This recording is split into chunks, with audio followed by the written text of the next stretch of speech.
Hello everyone. In today's session, we will look into the details of the methods of preparation of colloids. In our previous sessions, we have already seen about the classification of colloids and the formation of associated colloids, also called as micelles. So let's get started with preparation of colloids. The first method of preparation of colloids is a chemical method. So colloids can either be prepared by the reactions such as double decomposition, oxidation, reduction, or hydrolysis. These molecules then aggregate, leading to the formation of salts. These are various examples or reactions which are involved in the formation of salts. Moving on further to the second method of preparation of colloids, which is called as electrical disintegration or Bredix arcs method. In this method, there is a presence of this ice bath or ice incubator, and also there are metal electrodes which generate heat, and a arc is struck between these electrodes.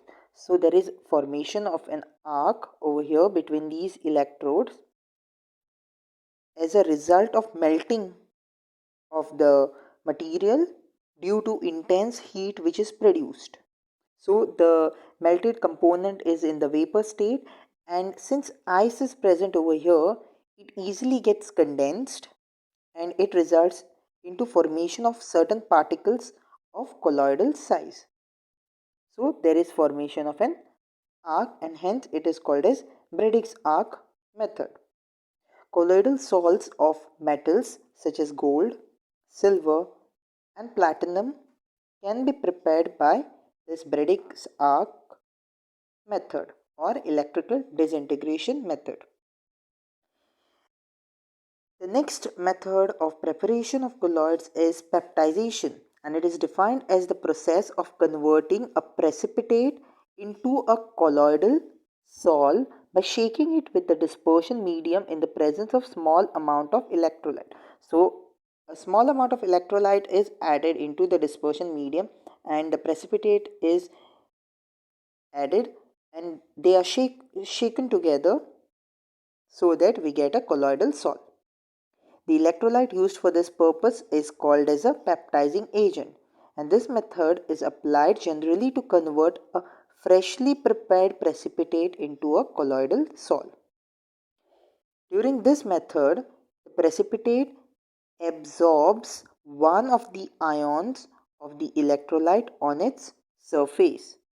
This causes the development of positive or negative charge on the precipitates, which ultimately break up into smaller particles of the size of a colloid. So this results into gaining charge to the precipitate, which finally breaks up into the smaller particles. Now let's see the purification of colloidal solutions. The process used for reducing the amount of impurities to a requisite minimum is known as purification of colloidal solution. And we can use or incorporate three methods for purification of colloidal solutions, and they are dialysis, and when electric field is applied to a dialyzer, it is called as electrodialysis. And the third method is ultrafiltration, which we will discuss further.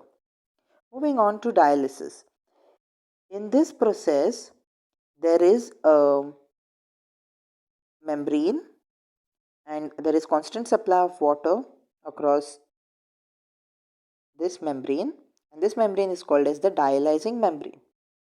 In this process, the particles other than the colloidal particles are removed, or these particles diffuse through the membrane, and since there is constant supply of water, the particles are removed out through the flow of this water.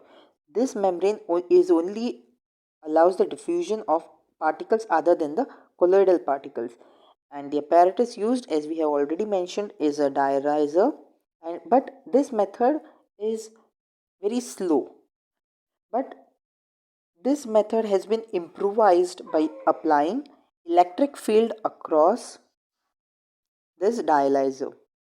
This helps to fasten up the rate of purification of the colloids.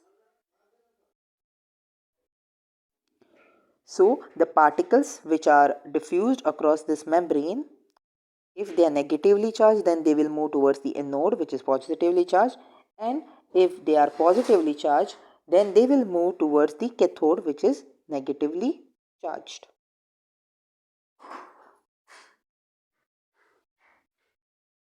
The last method of purification of colloidal solution or colloids is ultrafiltration. The process of separating the colloidal particles from the solvent and soluble solutes present in the colloidal solution by specially prepared filters which are permeable to all substances except the colloidal particles. So the filter paper which is used here is permeable to all the other substances except the colloidal particles. Hence it is called as ultrafiltration. So this ultra filter paper is prepared by soaking the filter paper in a collodion solution, which is 4% of nitrocellulose in a mixture of alcohol and ether. Then to harden it is soaked into formaldehyde and then finally dried. Thus by using ultra filter paper, the colloidal particles are separated from the rest of the materials. Ultrafiltration is definitely a slow process. Hence, to speed up the process, pressure or suction is applied, and the colloidal particles left on the ultrafilter paper are then stirred with this fresh dispersion medium or solvent to get a pure colloidal solution. That's the end to the purification of colloids. Later we will move on to see or to learn about emulsions and also various applications of colloids in our daily lives. Thank you very much.